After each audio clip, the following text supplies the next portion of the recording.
Olá, tudo bem? Vamos iniciar hoje o segundo trimestre de 2021. O tema geral do nosso assunto desse trimestre é a promessa, a aliança eterna de Deus. Está aqui a capinha do nosso novo estudo. O título da primeira lição é O que aconteceu. O verso dessa semana está lá em Gênesis, capítulo 1, verso 26 e 27, diz assim: E Deus disse: Façamos o ser humano à nossa imagem, conforme a nossa semelhança. Assim, Deus criou o ser humano à sua imagem. A imagem de Deus o criou. Homem e mulher os criou. Bem, para entendermos a questão da aliança de Deus com os seres humanos, nós primeiramente precisamos entender a criação. Por isso que a lição ela inicia trazendo a criação de Deus. E justamente, se nós não temos essa compreensão, quem não acredita na criação da maneira que está no texto bíblico, a aliança ela não faz muito sentido, porque nós vamos perceber que justamente a aliança ela tem o propósito de restaurar aquilo que era o plano original de Deus, restaurar o seu relacionamento com a humanidade. Justamente a lição dessa semana ela traz um pouco sobre a criação, mostra o que aconteceu para que essa criação de Deus ela fosse desconfigurada e justamente na sequência já inicia então o tema geral dessa semana, que é a aliança de Deus com os seres humanos. A gente percebe que essa aliança começou lá no Éden, né? Como eu falei, tendo esse plano de restaurar esse relacionamento que havia lá no momento original da criação do Éden, dos seres humanos. Então vamos iniciar compreendendo, obviamente, né, que Deus criou todas as coisas. Lá em Gênesis 1, verso 1, nós temos essa questão que é de extrema importância, né? Parece meio básico, mas é extremamente importante para podermos compreender a aliança eterna de Deus com os seres humanos. Gênesis 1, verso 1 diz assim: No princípio criou Deus os céus e a terra. Portanto, Deus criou todas as coisas, e isso nós precisamos ter na nossa mente o tempo inteiro. A lição traz outros textos também sobre essa questão. Eu separei apenas mais um, que está lá em Salmo 100, verso 3, e diz assim: Sabei que o Senhor é Deus, foi Ele quem nos fez, e dele somos o seu povo, e rebanho do seu pastoreio. E a lição ela traz também alguma questão sobre a importância de termos fé ao acreditar na criação da maneira que está no texto bíblico, né? Quando a lição fala que nenhum de nós estávamos lá no momento da criação e por isso nós precisamos ter fé. Então é evidente que Deus ele traz aí evidências da sua criação, né? E particularmente, né, para mim uma das maiores evidências é a complexidade da sua criação, né? Algo tão complexo como nós temos em cada detalhe da criação de Deus. A gente vê uma planta, cada detalhe, a sua interação celular, enfim, algo tão que aparentemente é simples, mas é extremamente complexo. Então, para mim, a grande evidência, né, de Deus como um criador, de Deus, de ter um ser superior criando todas as coisas, justamente a complexidade, porque a Gênesis, a gente percebe no capítulo 1, passa bem rápido sobre a criação, né? Fala que Deus falou e houve luz, Deus disse, então houve separação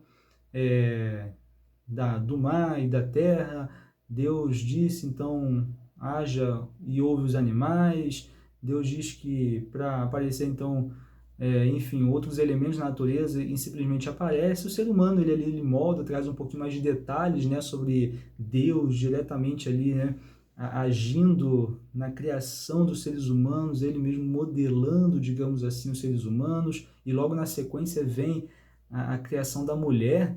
E interessante essa questão, né, que ela é criada a partir da costela de Adão, portanto, mostrando que o homem não seria superior à mulher, né?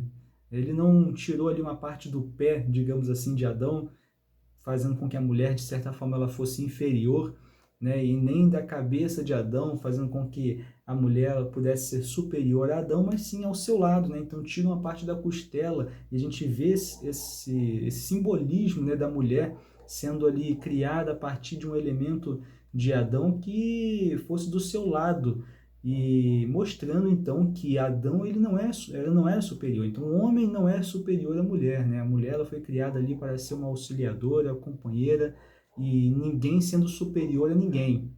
Mas, enfim, de qualquer forma, a criação ela passa um pouco rápida no livro de Gênesis, não traz os detalhes da criação.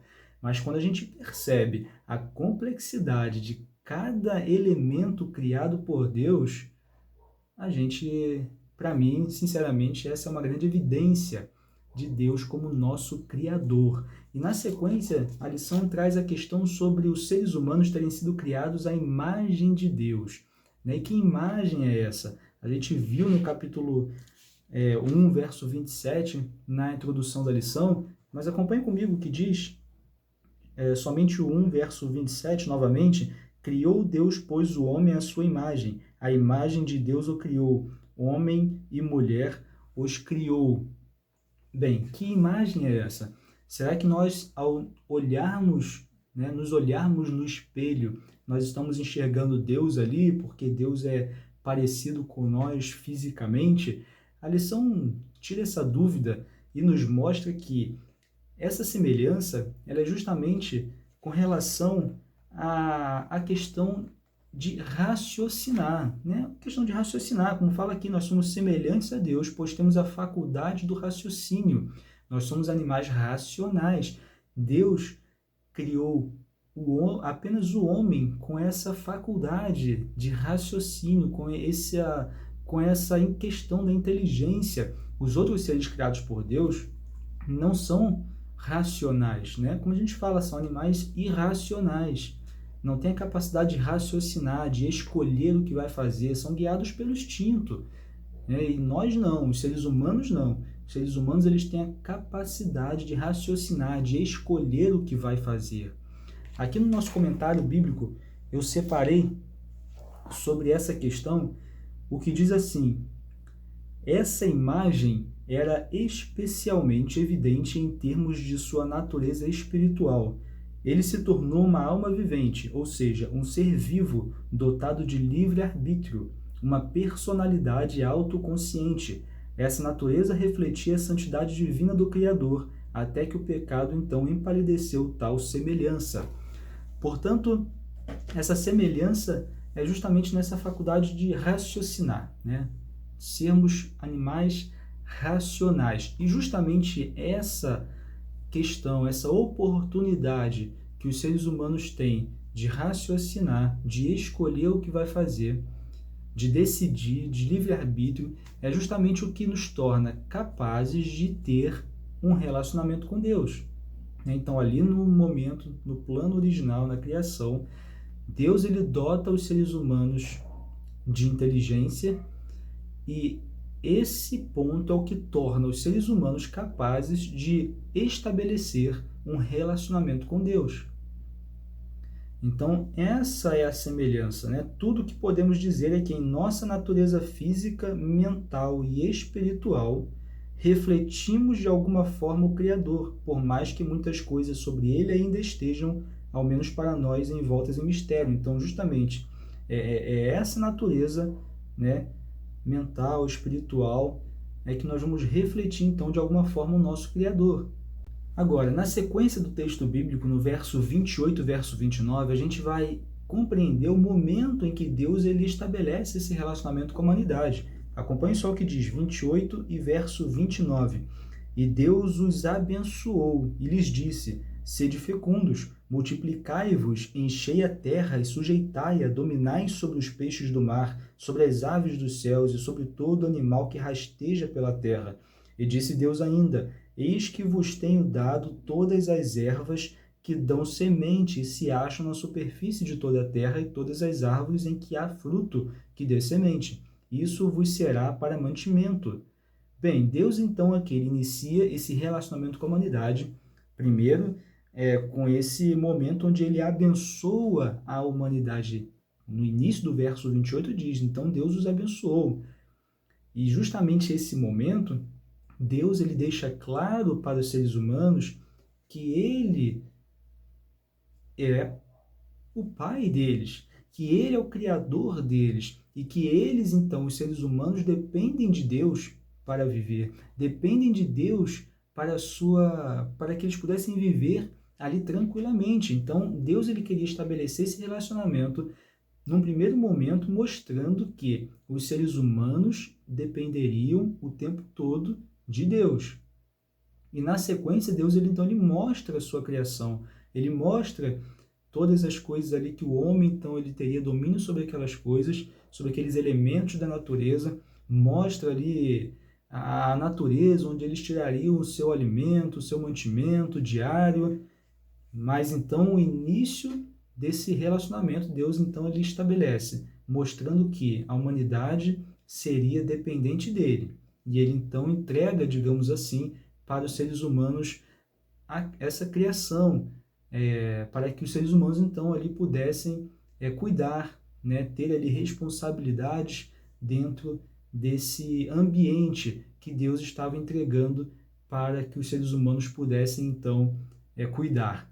Bem, na sequência do texto, nós vamos ver lá em Gênesis capítulo 2, versos 16 e 17, que Deus coloca um elemento no jardim que representaria essa submissão dos seres humanos a Deus, que representaria a obediência dos seres humanos a Deus. Acompanhe comigo o que diz Gênesis capítulo 2, versos 16 e 17, diz assim: E o Senhor Deus lhe deu esta ordem: De toda árvore do jardim comerás livremente, mas da árvore do conhecimento do bem e do mal não comerás, porque no dia em que dela comeres, certamente morrerás.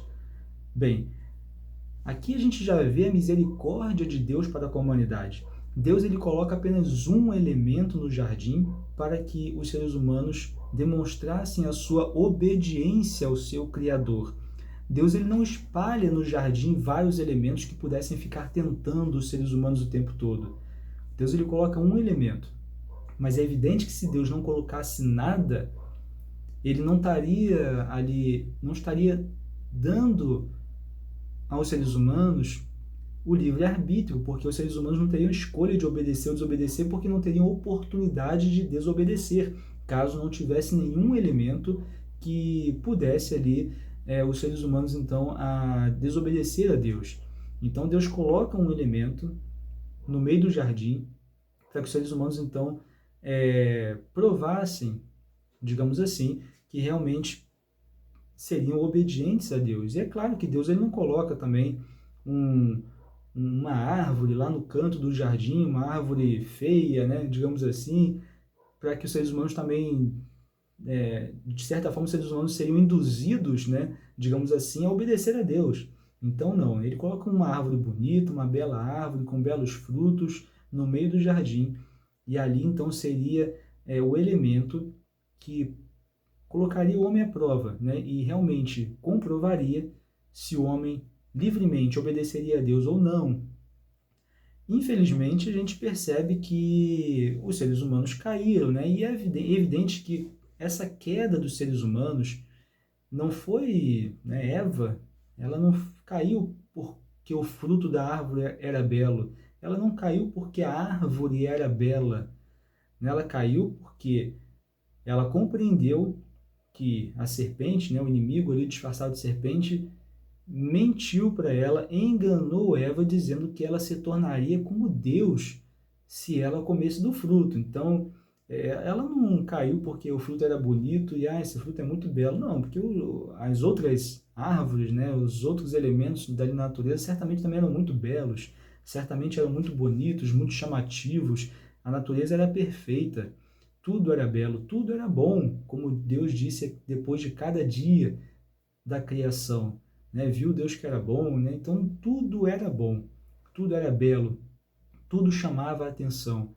Mas ali naquele momento Eva cai por conta desse engano que a serpente fala para ela que ela seria como Deus se ela comesse do fruto. Eu separei aqui um trecho da lição de quarta-feira lá no finalzinho. Acompanhe comigo. Nosso relacionamento com Deus pode ser eficaz e duradouro apenas se escolhermos livremente aceitar sua vontade, que é o melhor para nós. Rejeitá-la é, em essência, declarar independência dele. Indica que acreditamos que não precisamos dele. Essa escolha resulta no conhecimento do mal, que leva à alienação, solidão, frustração e morte. Portanto, aqui Eva, quando ela cai, ela declara essa independência de Deus.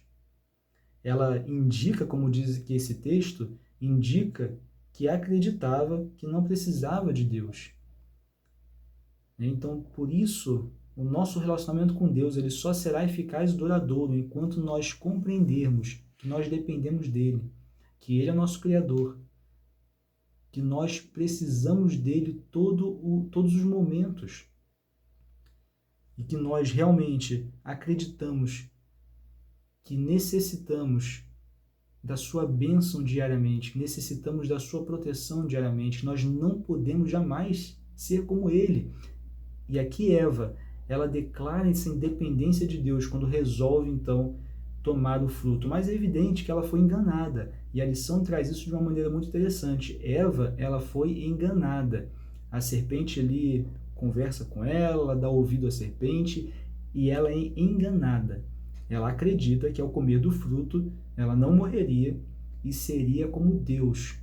No primeiro momento ela tem uma sensação boa ao comer do fruto e ela leva então até o seu marido, Adão. Adão, quando vê a situação, ele já entende no momento o que está acontecendo.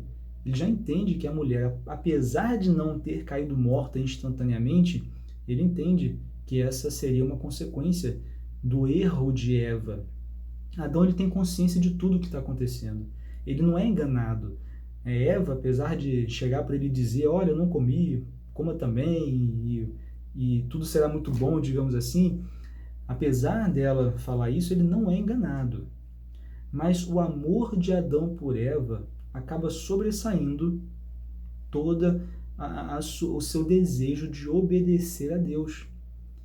Veja, eu separei aqui no nosso comentário bíblico algo sobre esse assunto, que diz assim: antes de Adão comer, deve ter havido um diálogo entre ele e a esposa.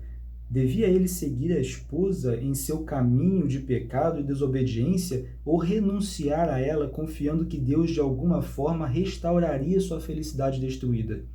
Não enganou Adão o fato de que ela não morrera e de que nenhum dano aparente lhe havia acontecido em consequência de comer do fruto. Porém, o poder de persuasão da esposa, aliado a seu próprio amor por ela, induziu-o a partilhar das consequências de sua queda, quaisquer que fossem elas, em vez de esperar até que tivesse a oportunidade de discutir o trágico assunto com Deus. Adão decidiu tomar o destino em suas próprias mãos. E a queda de Adão, portanto, é mais trágica, porque ele não duvidou de Deus, nem foi enganado como Eva, agiu sob a segura expectativa de que a terrível ameaça de Deus se concretizaria. Portanto, Adão ele tem certeza do que vai acontecer, ele sabe do que vai acontecer. Mas esse amor a Eva, que foi maior do que o seu desejo de obedecer a Deus, acabou fazendo também, então, com que ele decidisse compartilhar, na verdade, que ele decidisse fazer parte das consequências que viriam após o pecado de Eva e o pecado dele também na sequência. Então, a queda da humanidade foi realmente algo trágico. E justamente essa queda, esse pecado desconfigura todo o cenário original. E aí a gente tem, já na lição dessa semana, lá no verso 15 do capítulo 3 de Gênesis, o início, digamos assim, da aliança de Deus com a humanidade. Veja o que diz: porei inimizade em ti e a mulher, entre a tua descendência e o seu descendente, este te ferirá a cabeça, e tu lhe ferirás o calcanhar. Aqui, portanto, nós temos uma aliança de Deus com os seres humanos, uma promessa de, apesar do pecado, apesar da queda, Deus ele enviaria um libertador. A mulher teria um descendente que seria Cristo Jesus, que seria, portanto, enviado para libertar a humanidade da escravidão do pecado. Aqui no último trecho que nós vamos ler do comentário bíblico hoje, que diz assim: aqui o Senhor deixa de se dirigir à serpente literal que falou com Eva e passa a pronunciar juízo sobre a antiga serpente, o diabo. Este juízo expresso em linguagem profética sempre foi compreendido pela igreja cristã como a predição da vinda do libertador. Então aqui Deus fala, colocaria inimizade entre os descendentes do inimigo e o descendente da mulher, que seria justamente Cristo, né? E o descendente da mulher sobressairia e seria, portanto, o libertador. E aqui nós temos então o início dessa aliança. Nós vamos ver ao longo do trimestre diversos momentos que Deus ele renova, que Deus ele reforça, digamos assim, essa aliança de Deus com os seres humanos. Mas nós precisamos compreender, então, que apesar da queda, apesar do pecado, apesar dos nossos erros, apesar dos nossos pecados, porque é muito fácil a gente apontar o dedo para Adão e Eva, dizer que eles são os culpados, que na humanidade hoje só está degradada, só está do jeito que está porque eles não tiveram a competência de se manter obedientes a Deus. Na verdade, todos nós somos culpados, né? Todos nós somos pecadores. Certamente não teríamos feito diferente se estivéssemos lá no jardim, e as nossas atitudes hoje mostram isso, né? Então, todos nós precisamos fazer parte dessa aliança. Todos nós precisamos confiar, acreditar que o nosso libertador já veio, já morreu, já criou esse momento, essa nossa certeza de salvação através da sua morte, e o nosso libertador voltará, portanto, para dar um final na existência do pecado. Então, que possamos confiar nisso, que possamos confiar nessa aliança eterna que Deus faz e fez com os seres humanos. Que Deus possa te abençoar. Mais uma vez, foi um grande prazer aqui estar com você. A gente se vê na lição de número 2. Até lá!